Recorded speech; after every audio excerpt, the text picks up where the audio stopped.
si je vois une décision, elle peut être des 2, elle peut être des 2, mais je fais confiance à Zebo pour ça. Wow les amis, comment ça va? Donc comme promis, je vous fais une vidéo en fait récap du combat de Zebo contre Baki. Euh, Comme je l'ai dit, il faut pas sous-estimer faut pas sous-estimer Jordan. Euh, il a été sous-estimé et de l'autre côté, on a surestimé Baki.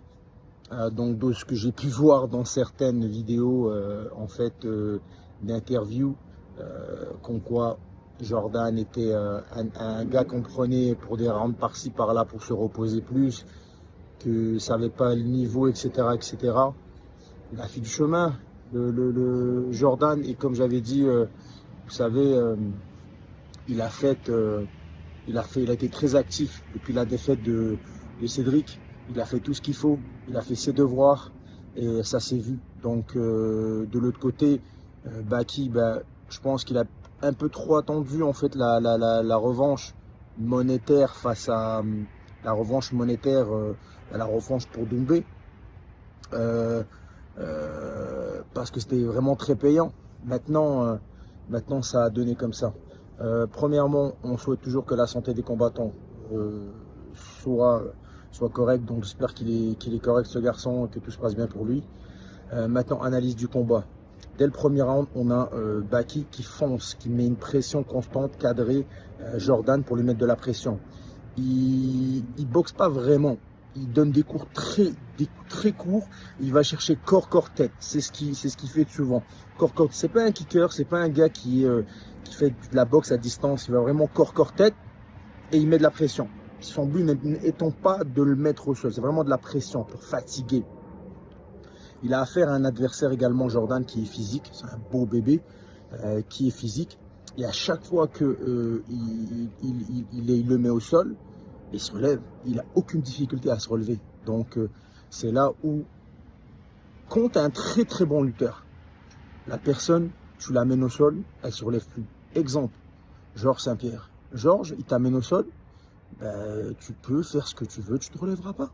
Il est très difficile de se relever avec Georges parce que premièrement, techniquement, il est tellement bon et deuxièmement, il a un QI qui est très développé.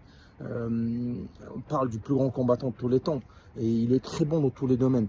Donc là, c'est sûr que comme j'avais dit, je vois plus Jordan qui était un petit peu plus complet parce que Baki est un gars de sol. Les gens, ah mais il a une boxe de fou. Je suis un ancien boxeur. Des petits coups, il donne des coups très courts à distance, il est pas confortable. Et on l'a vu durant le deuxième round, par exemple, ça s'est un petit peu plus calmé. Jordan, qui n'est pas la boxe, mais par contre, il a des putains de jambes. Donc il prend vraiment une belle distance. Et puis là, ça commence à rentrer les kicks, etc. Et malgré chaque tentative de, de Baki à le mettre au sol, tu vois, Jordan à chaque fois il a réussi à se relever, venir contre la cage, à se relever. Ça c'est très bien de sa part. Il a bien fait ça. Petite parenthèse, quand on est combattant de MMA, il faut arrêter de penser directement qu'on doit mettre des coudes aux cuisses, des talons, des talons sur les jambes. Il y a des choses qui servent à rien. Parce que, en fait, ton but, c'est de passer la garde du gars. Tu veux pas passer la garde au gars, pas de problème. En fait, reste là et tape. Prends, lève un genou, tape, va sur les coudes. Il m'a pas laissé l'espace, rien à foutre, crée de l'espace, fais ce qu'il faut. De l'autre côté, Zebo, lui, de l'autre côté, à un moment donné, je pense que Baki a passé sa garde, mais lui, était plus à garder un crochet avec une jambe et l'autre jambe mettre des coups de talon. Il est en train de passer ta garde. Le but, c'est de le regard tout de suite. Tu le regardes, tu le ramènes, et ou tu le sweeps, tu fais quelque chose, tu te rassois, tu prends de l'espace, tu vas vers la cage, tu fais quelque chose là. Mais c'est des petites choses comme ça excusez-moi, qu'on pense en fait que les gens font qui ne servent pas à grand chose. Donc, si ça t'amène quelque part, mais là, ça t'amène à rien, mais il a passé ta garde. Mais c'est un gros physique, franchement, le bonhomme, il se relevait à chaque fois. Baki ne trouvait pas vraiment de solution. Et puis voilà, regardez, au fur et à mesure du round, Jordan prenait de plus en plus d'espace. Et là, il plaçait ses kicks, et on l'a vu. Le high kick à la tête, il a même protégé, tu prends un high kick comme ça, souvent le pied passe derrière la tête ici, et ça te déstabilise. Des fois, tu le prends sur la nuque, ça te déstabilise l'oreille, et c'est ce qu'on a vu. Et là, Baki, déjà, il est ébranlé. Après, bon, l'enchaînement derrière, le KO, wow, bravo. Donc, ça a été, je ne suis pas surpris en fait de la performance. Et vraiment bravo. Jordan en plus à la fin. Quelle classe. Ce garçon revient de loin. Il revient de loin. Il mérite cette victoire. Je suis très content pour lui. Parce que le déferlement en fait de haine et de moquerie en France quand il a perdu contre Cédric était horrible. Il n'a rien fait ce garçon pour ça. Et de l'enchaîner comme ça sur les réseaux, c'est pas cool. C'est pas cool, mais en tout cas, bravo à lui. Belle classe même à la fin, le discours, adorable, adorable. Maintenant, petite parenthèse pour les fans d'MMA en France. Messieurs, dames, le MMA existe avant l'UFC Paris. Éduquez-vous. Arrêtez de penser que l'UFC, l'MMA existe depuis l'UFC Paris. Tout ce que vous connaissez, c'est tel gars, il est à l'UFC, tel gars. Oh, il y en avait 450 000 avant eux, et des pionniers.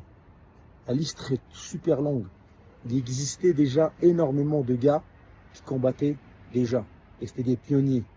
Et pourquoi ils n'ont jamais été à l'UFC? Parce qu'à l'époque, l'UFC était beaucoup plus rude, beaucoup plus dur, et je le répète, était beaucoup plus coriace que maintenant. Maintenant, pour y rentrer, il y a plein de portes. Avant, c'était coriace à mort. Et le niveau était tellement élevé que c'était ultra dur de rentrer. Et messieurs, dames, à cause des médias, d'un coup, on a légalisé. Depuis la légalisation, on a sauté comme des chiens dessus.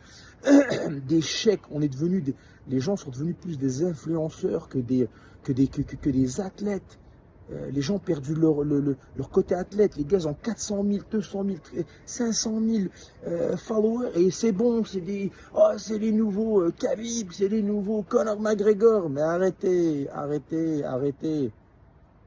C'est à cause de ce type de comportement en fait médiatique qu'en fait les combattants sont empoisonnés. Ils pensent que c'est les meilleurs au monde. Et leur entourage, c'est devenu des machines à argent.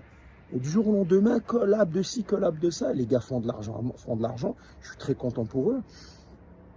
Sauf que on a du mal à remettre un peu les pieds sur terre. Donc, messieurs, dames, les fans, s'il vous plaît, éduquez-vous sur les arts martiaux comme il faut. Le MMA en France existe depuis très longtemps et il existe avant l'UFC Paris. Donc, arrêtez d'idolâtrer des combattants parce qu'ils ont 200 000 ou 300 000 vues. 300 000 followers, arrêtez. Et le pire, c'est que la majorité qui idolâtre ça n'y connaissent pas grand-chose. Je comprends la nouvelle jeunesse, nouvelle génération, vous devez, vous voyez quelqu'un sur les réseaux et ça devient dingue direct.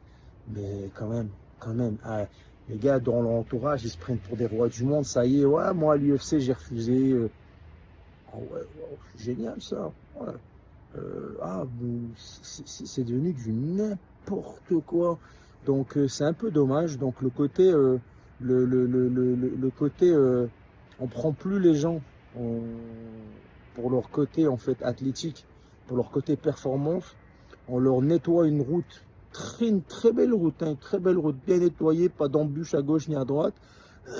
Et le jour où ils font face à un peu d'adversité, ils pensent qu'ils sont intouchables et voilà. Et ça n'a rien à voir avec, comment il s'appelle, avec le combat dont j'ai mentionné. C'est une petite parenthèse, si je devais le dire.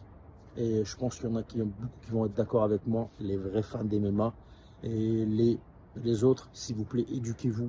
Parce que c'est un sport qui va aller très très loin. La nouvelle génération, il n'y a pas que l'UFC qui existe. Le plus beau combattant français, ceux qui me détestent, j'en ai rien à foutre, c'est Saladin. Rien à dire, rien contre, beaucoup vont dire Imavov, on n'enlève rien à Sourdine, mais pour moi qui est un ancien, Saladin Imavov, combattant ultra complet, incroyable, et moi je trouve qu'il a très bien fait de ne pas signer à l'UFC, on lui donne des peanuts, alors que de l'autre côté, il fait de l'oseille, il a une famille à nourrir, etc. A bientôt pour une prochaine vidéo, merci d'avoir regardé, mettez-moi ça en commentaire ce que vous en avez pensé, et on fera une nouvelle vidéo pour le combat de Ayman Zahabi et Manon Fiorot. À bientôt. Je te jure, elle me gratte depuis tout à l'heure.